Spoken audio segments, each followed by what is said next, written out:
The morning arrived the way Midwestern fall mornings often do, quiet but decisive, as if the sky itself had set an alarm clock and expected everyone else to obey it. In the small town of Maple Grove, Indiana, the air carried a thin, metallic chill that slipped through hoodie fabric and denim seams, not yet cold enough for gloves but sharp enough to wake a body faster than coffee. Houses lined the streets in a familiar rhythm. Modest two-story colonials with attached garages, ranch homes with peeling shutters, front yards dotted with political signs from last year's election that no one had bothered to remove. Leaves, yellow, copper, and stubbornly green, collected in the gutters and along the curbs, waiting for a wind strong enough to give them purpose. Somewhere down the block, a sprinkler clicked uselessly onto wet grass, and the faint smell of toast drifted through an open kitchen window. Ethan Parker, 16 years old, average height, permanently tousled brown hair that refused discipline, stood in his driveway staring at his bicycle like it had personally betrayed him. The bike was a hand-me-down mountain bike, matte black once, now scratched into a dull charcoal by years of curbs, gravel paths, and careless lockups outside the Maple Grove Public Library. It leaned slightly to the left, a posture that suggested resignation rather than balance.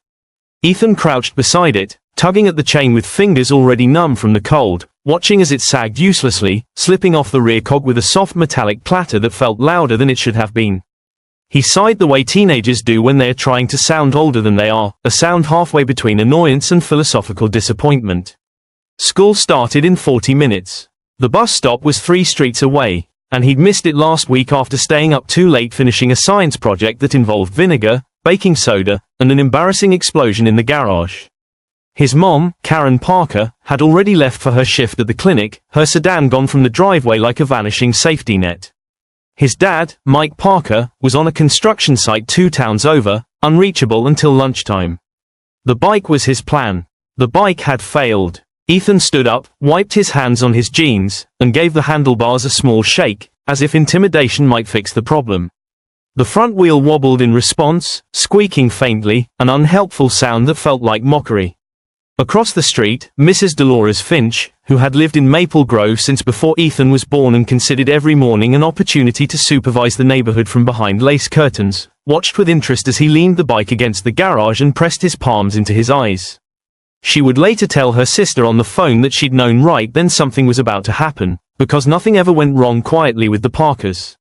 Ethan exhaled, looked at the sky, low, gray, indecisive, and muttered something under his breath about destiny being overrated. He checked his phone. 37 minutes. The school was just under 3 miles away, a distance that felt manageable when things were working and insulting when they weren't. He rolled the bike forward experimentally. The chain slipped again. The pedals spun uselessly, offering motion without progress, which felt like an insult with philosophical undertones. Ethan laughed once, sharp and humorless, then stopped himself, glancing around as if the street itself might be judging him. He considered walking. 3 miles wasn't impossible, but walking meant showing up late, sweaty, and with a story he didn't want to tell. Maple Grove High was not cruel in the cinematic sense, but it was observant, and observation could be worse. He imagined Logan Matthews, varsity soccer and human megaphone, calling out, "Lose a fight with your bike, Parker," and felt his jaw tighten. No, walking wasn't the move. Inside the garage, the Parkers' accumulated life sat in organized chaos, cardboard boxes labeled in Karen's neat handwriting, rakes and shovels leaning in a tied row, a workbench cluttered with screws, duct tape, bungee cords, and things whose original purposes had been forgotten but whose potential felt infinite. Ethan stood there, hands on hips, breathing in the smell of oil, old paint, and grass clippings. He didn't know exactly what he was looking for, only that standing still wasn't helping. He grabbed the bike, propped it on its side, and stared again at the chain, tracing the path it should take, imagining it obedient and smooth. His fingers moved automatically, guided by muscle memory and YouTube tutorials watched months ago for no reason at all. The chain went back on. He spun the pedal. It held, for half a rotation, then slipped again, falling with a defeated little sigh. "Okay," Ethan said aloud, to no one, which felt necessary. "Okay." From the driveway came the sound of footsteps and a cheerful, entirely unhelpful voice. "Morning, Ethan." Mr. Ray Alvarez, the Parkers' neighbor and unofficial mayor of the block, leaned over the low fence separating their yards, coffee mug in hand, already dressed in his postal service uniform despite being off duty today. His moustache was neatly trimmed, his smile permanently set to friendly. School day, huh? Ethan straightened, forced a smile, and nodded. Yeah, bikes are acting weird. Ray chuckled, the sound warm and knowing. Aren't we all? He took a sip of coffee, peered at the bike like a doctor assessing a patient from across the room, then shrugged. Well, if you need anything, you know where I am.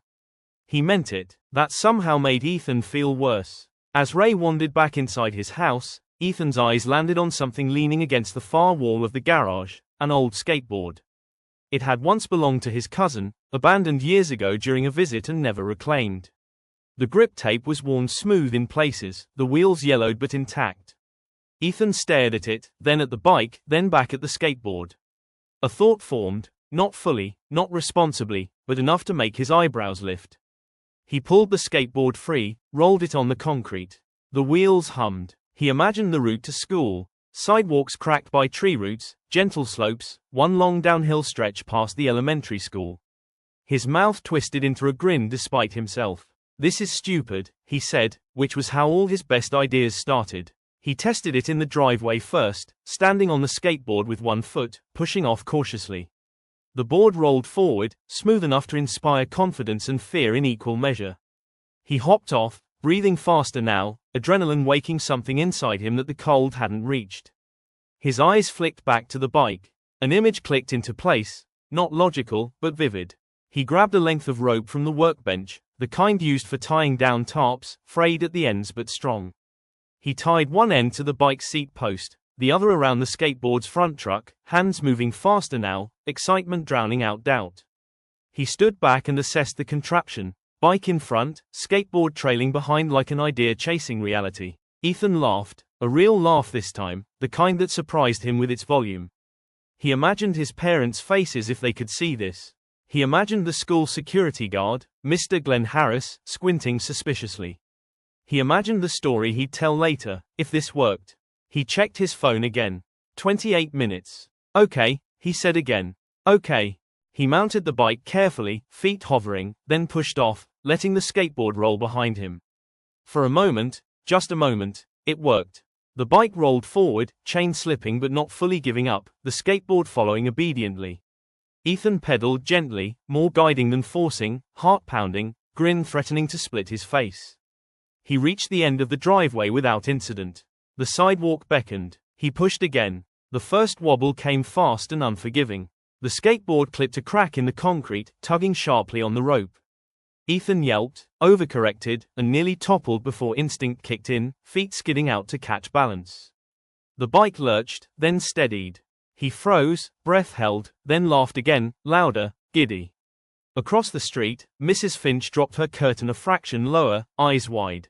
Don't look, Ethan muttered, then realized no one was actually stopping him. He tried again, slower this time, adjusting the rope, shortening it, experimenting. The second attempt went better.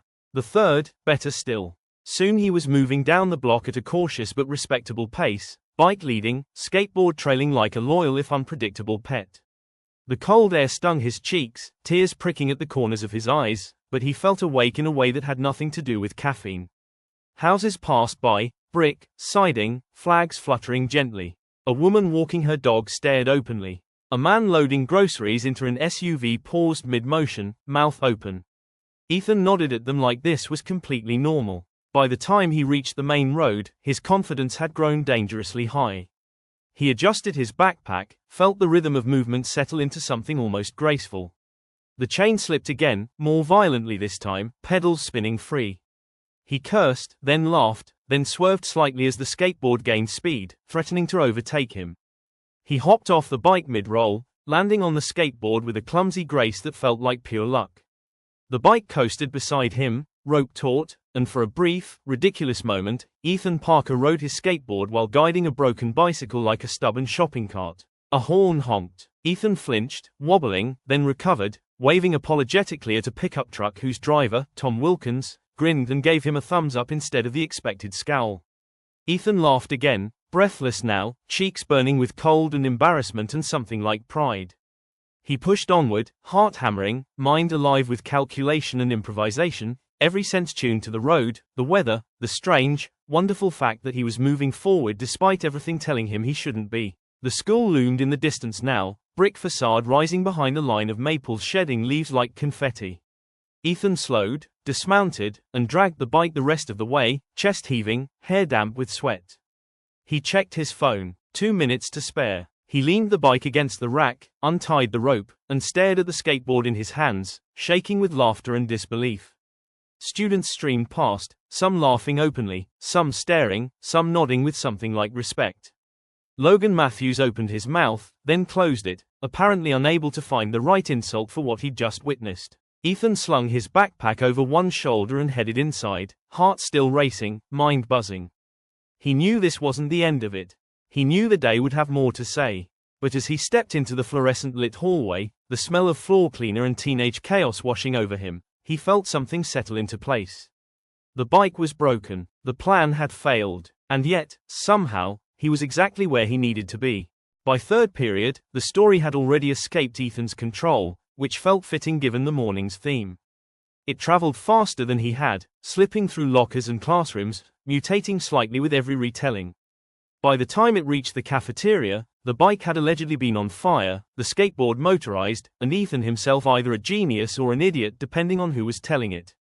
He sat in Mr. Leonard Briggs's history class pretending to take notes while his leg bounced under the desk, adrenaline refusing to dissipate. Outside the tall windows, the sky had settled into that pale Midwestern gray that suggested the sun was on strike but hadn't fully quit yet. A few leaves skittered across the parking lot, chased by a breeze that smelled faintly of wet asphalt and cut grass. Mr. Briggs droned on about infrastructure projects of the New Deal, a topic that felt uncomfortably relevant given Ethan's morning improvisation. Every time the teacher said the word resourcefulness, a ripple of quiet laughter passed through the room, and Ethan sank a little lower in his seat. Jenna Morales, who sat 2 rows ahead and wore her hair in a loose braid that always smelled faintly of citrus shampoo, turned around and raised her eyebrows at him, smiling like she was letting him in on a joke only the two of them understood. Ethan shrugged, trying to look casual, trying not to think about how his hands still smelled faintly of rope and chain grease. At lunch, the questions came in earnest.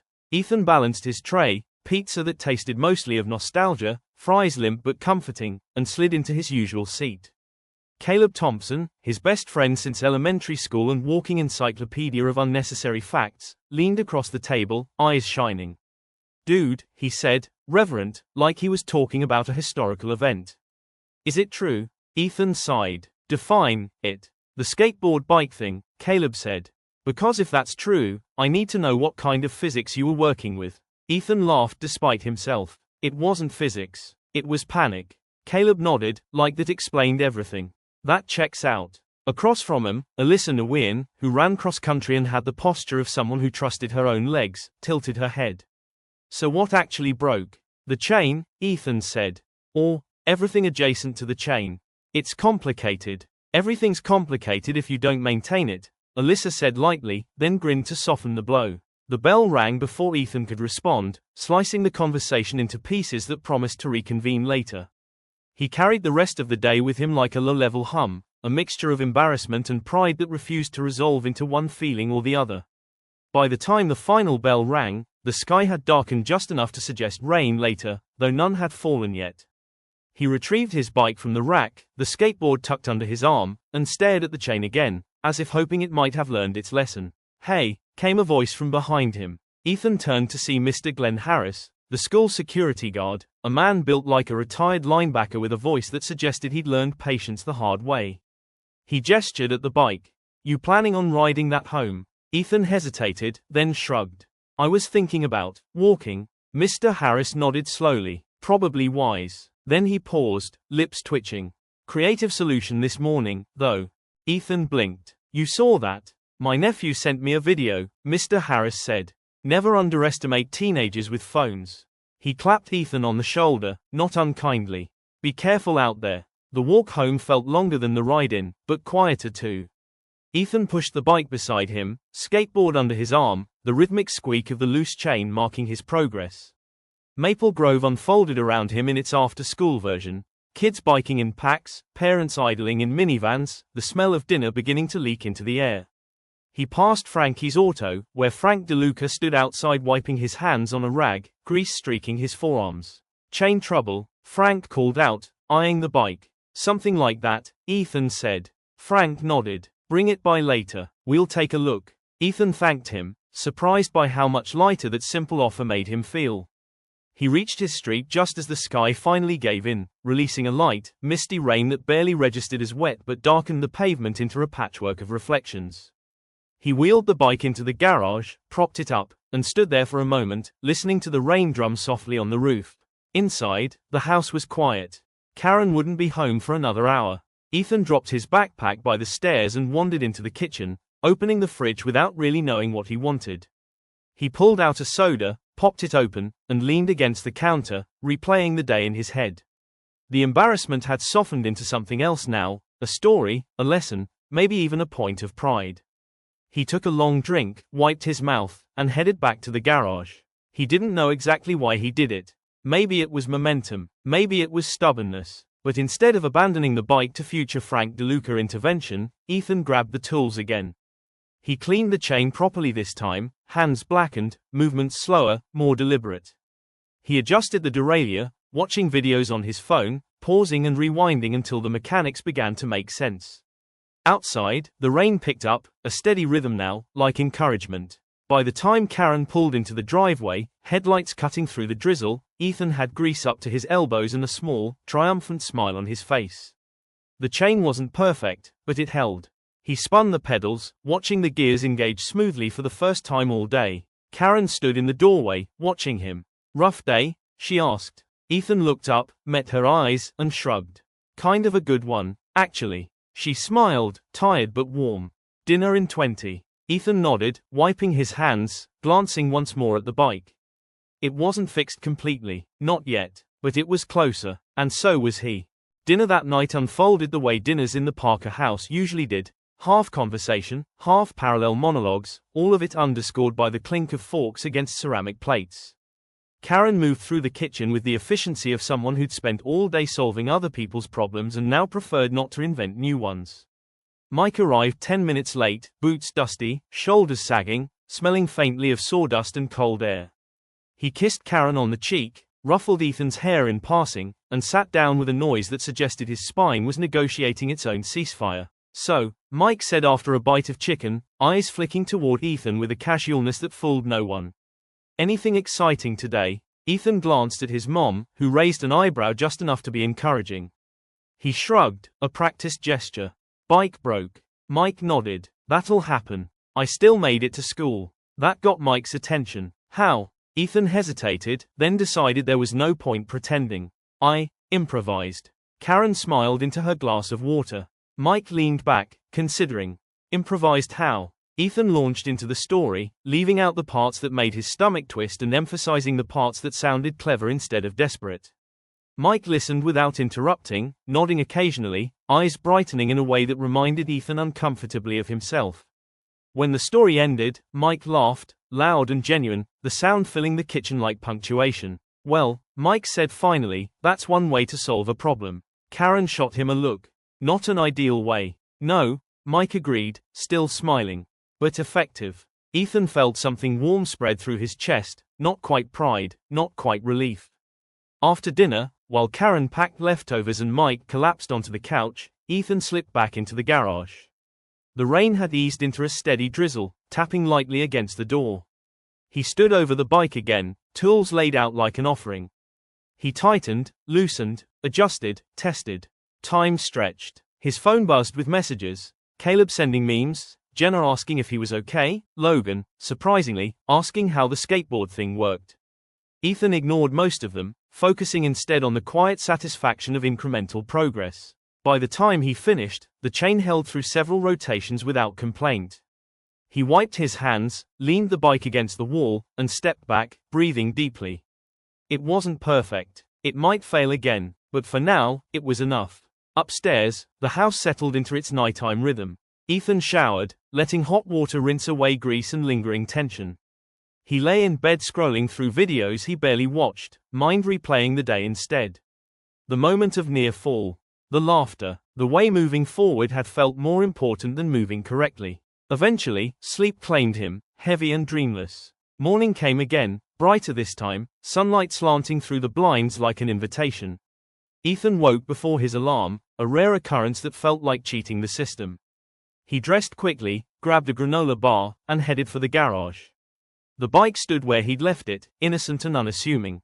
He mounted it cautiously, pedaled. The chain held. He laughed softly, rolled down the driveway, and headed towards school the normal way, the skateboard strapped securely to his backpack like a souvenir from a version of himself he wasn't done becoming. Halfway down the block, he passed Mrs. Finch, out watering her plants despite the damp ground. She paused, hose forgotten, and waved. "Bike behaving today," she called. "So far," Ethan said, grinning. She nodded sagely. "Life's like that. One day it throws you. Next day it lets you ride." Ethan rolled on, the words sticking with him longer than he expected. As Maple Grove slid past, familiar and forgiving, he felt something settle, not confidence exactly, but willingness. To try, to fail, to improvise when the chain slipped. He didn't know yet that the day would ask more of him, that scene too weighted with its own lessons and laughter and people ready to help. For now, it was enough to move forward, wheels turning, air cool on his face, the quiet understanding that broken things didn't always mean stop things. The ride to school that second morning felt almost suspiciously normal, which in itself made Ethan uneasy. The bike rolled smoothly over the cracked sidewalks and patched asphalt like it was trying to erase the previous day's humiliation from collective memory. The air had warmed just enough to soften the bite of fall, carrying the smell of damp leaves and distant exhaust. Maple Grove was waking up in layers. Garage doors rising, radios humming faintly from open windows, a lawnmower starting somewhere with stubborn optimism. Ethan pedaled at an easy pace, shoulders loose, backpack snug against his spine, skateboard tapping lightly against the straps with each small bump.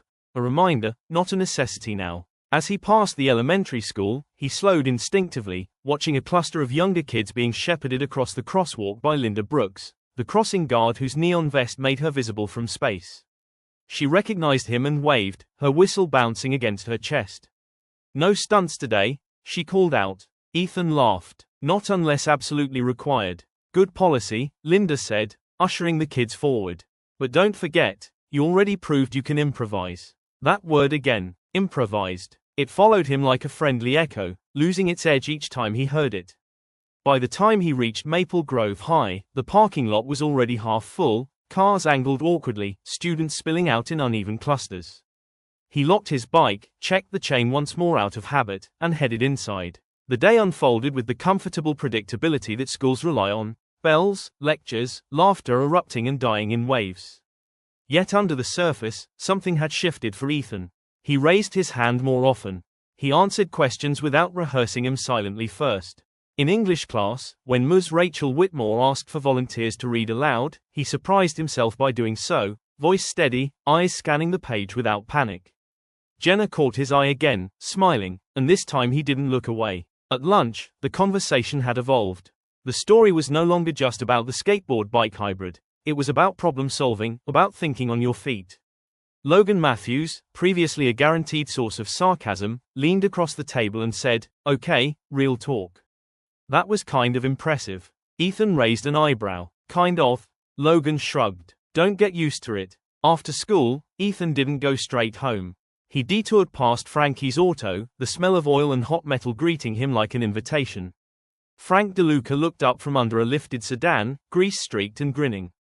"Bike's the patient." Ethan wheeled it in, explaining what he'd fixed, what he hadn't.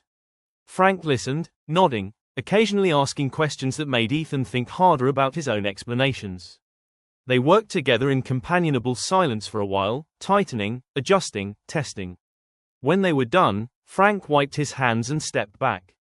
"You did most of this yourself," he said. "That counts." Ethan rode home again that evening, the sky streaked pink and gold, the day settling gently around him. He felt tired in a good way, muscles pleasantly sore, mind quiet.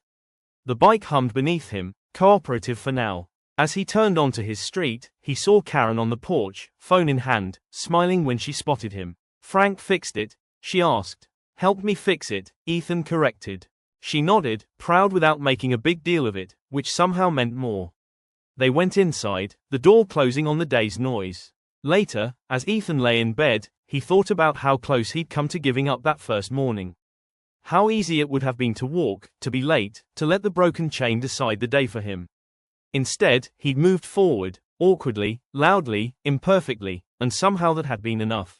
Outside, a breeze rattled the trees, loosening more leaves. Somewhere in the distance, a train horn sounded, low and steady, moving forward through the dark without apology. Ethan smiled into his pillow and let sleep take him, unaware that scene 2 was already waiting, with new challenges, new people, and a lesson bigger than a single ride to school. The next morning, Ethan woke before his alarm again, a quiet rebellion against the predictable rhythm of high school life. The sunlight filtered through the blinds, soft and warm, casting stripes across his floor that seemed almost congratulatory, as if the universe acknowledged small victories. He rolled out of bed, stretching muscles still tender from yesterday's improvised ride, and glanced at the bike leaning against the wall. The chain gleamed faintly, now obedient, and the tires seemed almost eager, waiting for him to start the day. Breakfast was a hurried affair. Toast with peanut butter, a banana, and the persistent hum of the toaster as if reminding him that life, like breakfast, was messy but manageable. Karen called from the kitchen, "Ethan, shoes on. You'll be late again if you linger." He grabbed his shoes, laced them quickly, and then, impulsively, picked up the skateboard. His mind played over the possibilities. The old rope experiment was tempting, but today demanded less chaos, more finesse. Still, he kept it tucked under his arm, a talisman against the mundanity of routine. Outside, the street was quieter than usual, dew clinging to lawns and the occasional stray leaf sliding lazily across the sidewalk. Across the block, Ray Alvarez watered his small front garden, shaking his head at the early riser. "Morning, Ethan. Ready to take on the world?" he called. Ethan grinned. "Morning, Ray. Just taking it one wheel at a time." Ray laughed, the sound carrying pleasantly across the crisp air. "That's the spirit. You'll figure it out." The ride to school was almost poetic. The sidewalks, dotted with cracks and puddles, seemed like obstacles, yes, but also markers of progress. Each careful pedal stroke, each minor wobble that didn't result in a fall, felt like a small triumph. Maple Grove's autumn was in full effect now, trees ablaze in yellow and red, leaves swirling in eddies kicked up by passing cars, the occasional school bus lumbering slowly past, brake lights blinking in silent rhythm. Ethan passed familiar faces. Younger students walking to middle school, parents walking dogs, neighbors retrieving newspapers. Some waved, some smiled, some looked on with that mixture of curiosity and concern that only small-town Americans could perfect. He waved back, feeling buoyed by the community's quiet acknowledgement that, yes, sometimes disaster could be navigated with ingenuity. By the time he reached the edge of the high school parking lot, Ethan's heart was pounding, not from exertion, but from the satisfaction of mastery, however fleeting. He slowed, glancing at the rows of bicycles, the clatter of locks and chains, the rhythmic chatter of students. He leaned the bike against the rack, untangled the skateboard, and stepped back to survey his morning work. Inside, the hallways were alive with energy. Conversations, laughter, lockers slamming, the faint tang of cafeteria food mixing with the crisp scent of autumn coats. Ethan navigated the familiar chaos with a new confidence. In math class, he solved problems aloud without hesitation. In English, he volunteered to read passages with dramatic flair, earning small nods from classmates who, yesterday, might have only stared. During lunch, the story of his morning ride had already spread further than he expected. Caleb Thompson and Alyssa Nguyen joined him at his usual table. "Seriously," Caleb said, leaning in, eyes wide, "you've become like a legend. Did anyone else see you?" Ethan shrugged, smiling. "Not all of it. Some of it's exaggerated, obviously." Alyssa smirked. "Exaggerated? The part where you nearly toppled into the principal's car." Details, Ethan said with a laugh. He realized that today, embarrassment had no teeth, humor and ingenuity had taken over. Later in the afternoon, he met Frank DeLuca after school for a final check on the bike. Frank, grease-streaked and warm with amusement, nodded approvingly at Ethan's adjustments. "You've got the hands for it, kid. A little patience, and that chain will behave. But remember, sometimes, the creative fix is just as important as the permanent one." Ethan rolled the bike down the driveway for a test run. The crisp fall air nipped at his cheeks, carrying the scent of wet leaves, exhaust, and distant rain clouds. He pedaled smoothly, the chain holding, the tires gripping, the world moving beneath him. Every wobble that didn't result in a fall felt like a metaphor for life, imperfect, unpredictable, but navigable. At home, Karen noticed the change immediately. "You seem different this morning," she said, observing him as he set the bike down. "Learned a thing or two about improvisation," Ethan replied, voice calm and even, as though he had unlocked a secret no one else needed to know yet. Mike wandered in later, tired from work but smiling at the sight of his son, still enthusiastic, still alive with that odd, creative energy that promised something bigger than a single ride to school. "Proud of you, Ethan," he said. Ethan smiled quietly. That night, as he lay in bed, he thought of the bike, the skateboard, the chain, the rope, the neighbors, the teachers, the friends who had laughed or watched or simply existed as witnesses. He realized something simple: failure was not the end. It was merely a setup for ingenuity, for humor, for movement. The street outside whispered in the night breeze, leaves rustling, wind playing softly with what remained of the day. Ethan closed his eyes, feeling the small-town world pulse gently beneath him, knowing that tomorrow would bring new obstacles, and that he would meet them with a combination of courage, clumsiness, and creativity. That night, Ethan couldn't stop replaying the morning in his mind, the careful balance of skateboard and bike, the chain slipping, the feeling of control flirting with chaos. He thought about Mrs. Finch watering her plants, waving from across the street, about Ray Alvarez giving him that supportive nod, about Linda Brooks calling out from the crosswalk, and even about Logan Matthews, whose begrudging acknowledgement had felt surprisingly like a small medal of honor. He realized something fundamental: the world noticed effort, improvisation, and audacity, not just flawless execution. Before sleep fully claimed him, he tiptoed back to the garage one last time.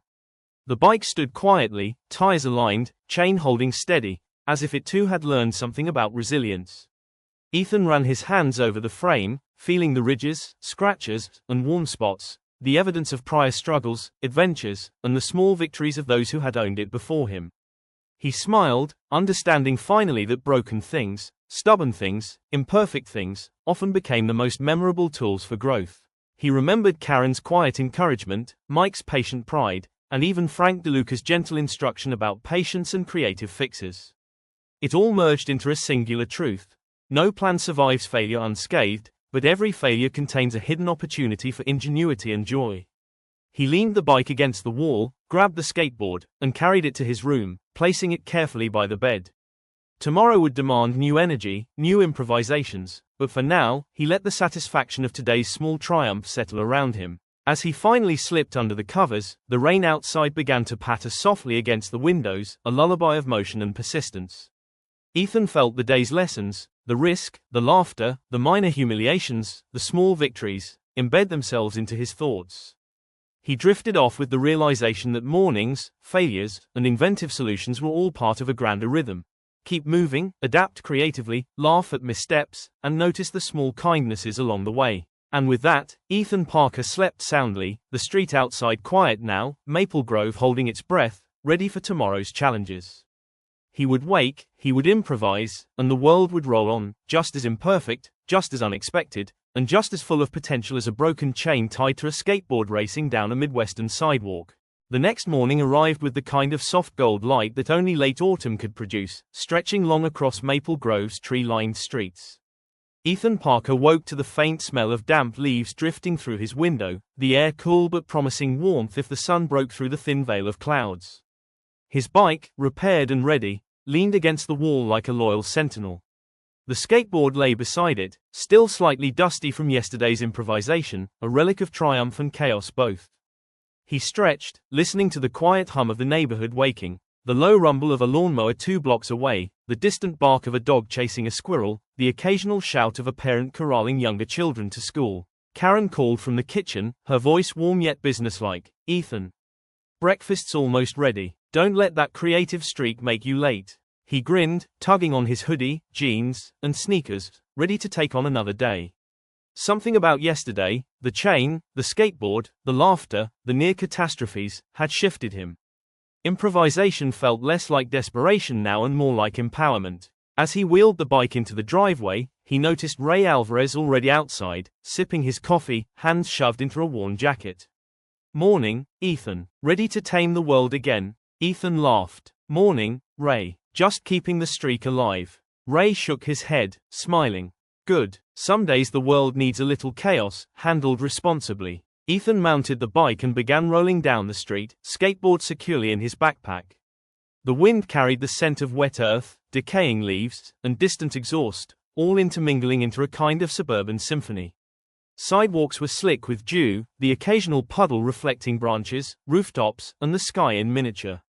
The day felt alive, like the town itself was watching him, waiting to see what he'd do next. Halfway to school, he passed Mrs. Dolores Finch, still tending to her flowerbeds despite the chill. She waved, keeping the bike in line today. Ethan grinned. So far, no surprises, yet. She chuckled. Improvise wisely, dear. The school parking lot buzzed with energy, students carrying backpacks, trading jokes, and sharing snacks. Ethan locked his bike and slung his backpack over one shoulder, feeling a sense of quiet pride in navigating the morning without catastrophe. He walked past the cafeteria and spotted Jenna Morales chatting with Caleb Thompson.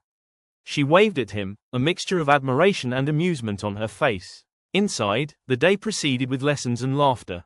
History class included a minor debate about early American infrastructure, which Ethan participated in with surprising confidence. He noticed the subtle change in his peers' demeanor. The story of his inventive bike ride had traveled farther than he expected, now circulating as a tale of ingenuity rather than embarrassment.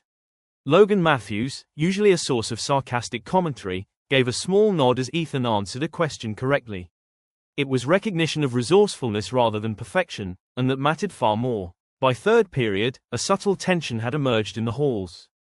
Students whispered, glancing at Ethan as he passed, some laughing, some curious, some inspired.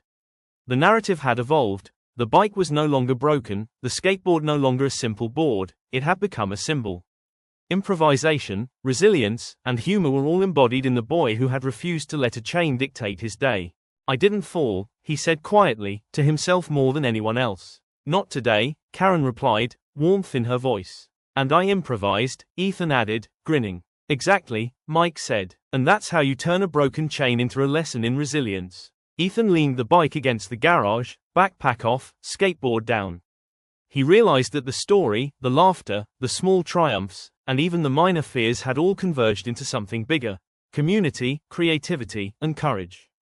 The chain, the board, the streets, the friends, the neighbors, they all had a role, a subtle interplay that transformed a simple commute into a moment of growth. That evening, Ethan sat at his desk, reviewing his notes, homework scattered around, but mind alive with the possibilities of tomorrow. Outside, the street was calm, the rain easing, leaves whispering in the wind. He understood now that broken things were not endings. They were invitations, opportunities to think differently, to act creatively, to laugh at missteps, and to notice the community that surrounds you, often quietly cheering. Before bed, he returned once more to the garage, stroking the bike's frame, inspecting the chain. It was sturdy, reliable, for now, but even if it failed again, he knew the lesson endured.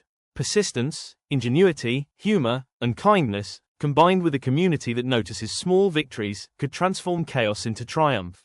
As he lay in bed, rain tapping gently on the roof, he smiled, ready for tomorrow's challenges. Maple Grove slept quietly around him, streets gleaming, trees swaying, community alive in ways that only small-town America could sustain. Ethan Parker had faced broken equipment, improvised solutions, and public scrutiny, and emerged with more than just a functioning bike. He had emerged with confidence, creativity, and the quiet understanding that every stumble could be a prelude to mastery, if approached with humor and courage. And in that simple, rainy, suburban moment, he drifted to sleep, dreaming not of perfection, but of possibility. The next morning arrived with the kind of soft gold light that only late autumn could produce, stretching long across Maple Grove's tree-lined streets.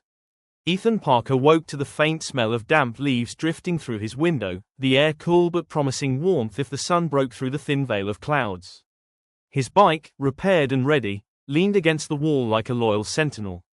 The skateboard lay beside it, still slightly dusty from yesterday's improvisation, a relic of triumph and chaos both. He stretched, listening to the quiet hum of the neighborhood waking, the low rumble of a lawnmower 2 blocks away, the distant bark of a dog chasing a squirrel, the occasional shout of a parent corralling younger children to school. Karen called from the kitchen, her voice warm yet businesslike. Ethan. Breakfast's almost ready. Don't let that creative streak make you late. He grinned, tugging on his hoodie, jeans, and sneakers, ready to take on another day. Something about yesterday, the chain, the skateboard, the laughter, the near catastrophes, had shifted him. Improvisation felt less like desperation now and more like empowerment. As he wheeled the bike into the driveway, he noticed Ray Alvarez already outside, sipping his coffee, hands shoved into a worn jacket. "Morning, Ethan. Ready to tame the world again?" Ethan laughed. "Morning, Ray. Just keeping the streak alive." Ray shook his head, smiling.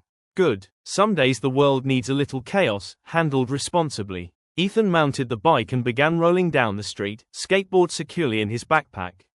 The wind carried the scent of wet earth, decaying leaves, and distant exhaust, all intermingling into a kind of suburban symphony.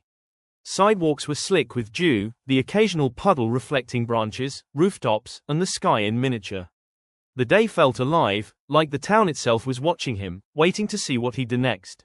Halfway to school, he passed Mrs. Dolores Finch, still tending to her flower beds despite the chill.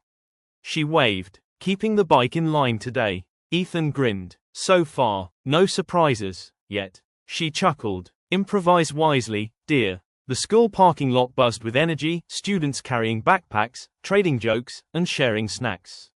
Ethan locked his bike and slung his backpack over one shoulder, feeling a sense of quiet pride in navigating the morning without catastrophe. He walked past the cafeteria and spotted Jenna Morales chatting with Caleb Thompson. She waved at him, a mixture of admiration and amusement on her face.